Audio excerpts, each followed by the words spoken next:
baseball stadium like ours.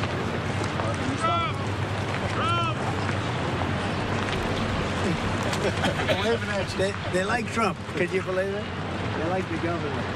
Joe Biden is the most incompetent president we've ever had. He's the worst president we've ever had. It's long past time to act. We have President Trump back in the state of Texas, literally on the border itself, a place that he's been to many times, talking about all the things that he's done to secure the border. The way you do it is your local police. We have the greatest police. They don't get the respect that they have to get. President Trump is going down to the border because he wants to go down there. That's what it is. The Eagle Pass station in the Del Rio sector, where Trump is headed. 1 week ago, a beautiful 22-year-old nursing student from Georgia was barbarically attacked. The monster that charged in the death is an illegal alien migrant who was led into our country and released into our communities by crooked Joe Biden. He's crooked. Joe Biden will never say Laken Riley's name. Mr. President, do you bear any responsibility for Laken Riley's death? But we will say it, and we will remember it. We're not going to forget her. At the very same time, we have President Biden down in Brownsville, Texas. President Biden has chosen just a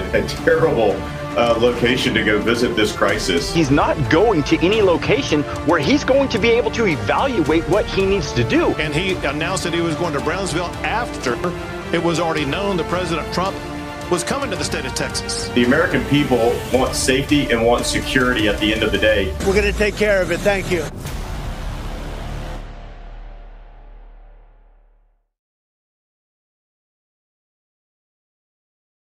You went down to the border and looked at it firsthand. What did you see? I thought I would see a lot of people from Latin America and Central America.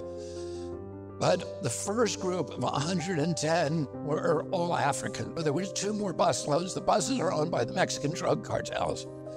There were 55 people in each bus, and I interviewed each one. They were from Azerbaijan, Uzbekistan, Kazakhstan, Afghanistan, Pakistan, China, Tibet, and India. So there was only 2 families the whole night from Latin America, and they were the only 2 families who had legitimate asylum claims. The Border Patrol no longer patrols the border. They've become essentially travel agents. They're put on a plane within 4 days to any destination that they want in the United States. If they do not have money for a plane ticket, the Border Patrol buys them a plane ticket.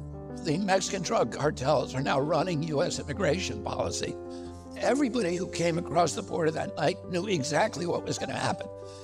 The Mexican drug cartels are advertising on TikTok and on YouTube all over the world and saying, you give us $10,000 or $15,000 and we will get you in the United States. The people who are coming through are given a court date 7 years in the future, but they are in a limbo status. Well, they can't legally work, and so they become targeted by unscrupulous employers who hire them usually on construction sites for $5 or $6 an hour, which they can't live, so they're still sleeping on the sidewalk.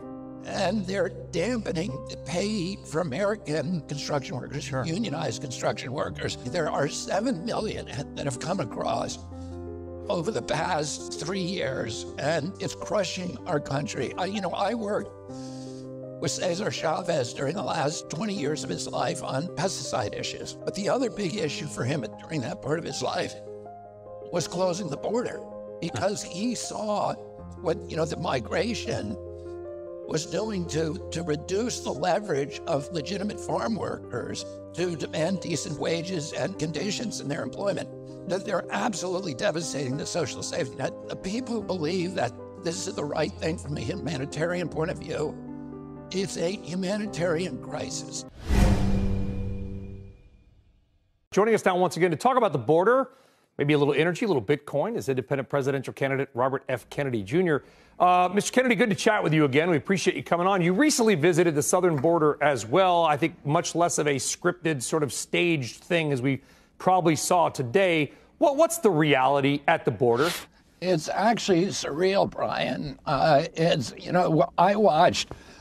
been down there twice. The first time I spent almost 3 days down there.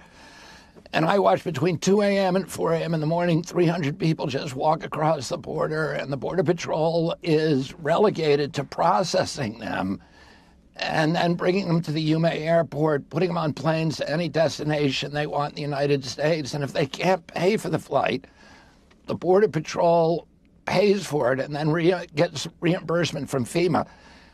There's 8 million people that have crossed illegally, but it's all anointed by the federal policies right now.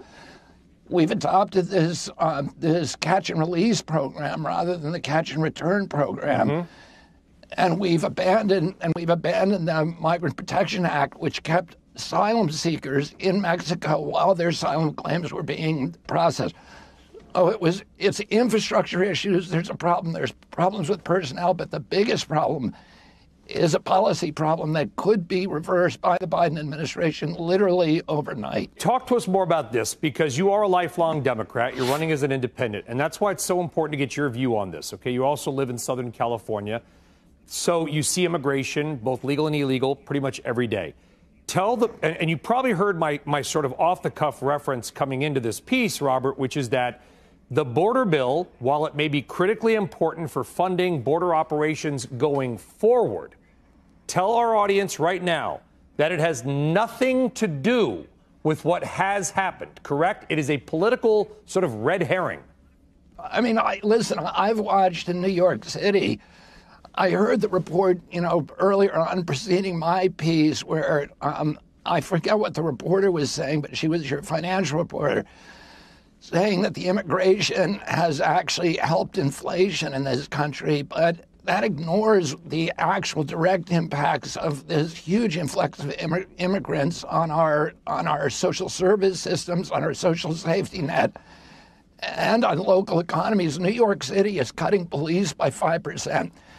They've cut the fire by 5%. They've cut sanitation and education by 5%. They have encampments for migrants on their playing field, so that kids, who could not play their sports during COVID now can't play their sports because there's migrants on the playing field. It's insane to try to make the argument that this is a good thing for our country. There's no way that you can make an argument for it. It is all right. We have the Mexican drug cartels running America's immigration policy. Who can say that that's a good thing? Well, that's why I think it's not. And I talk to the immigrants.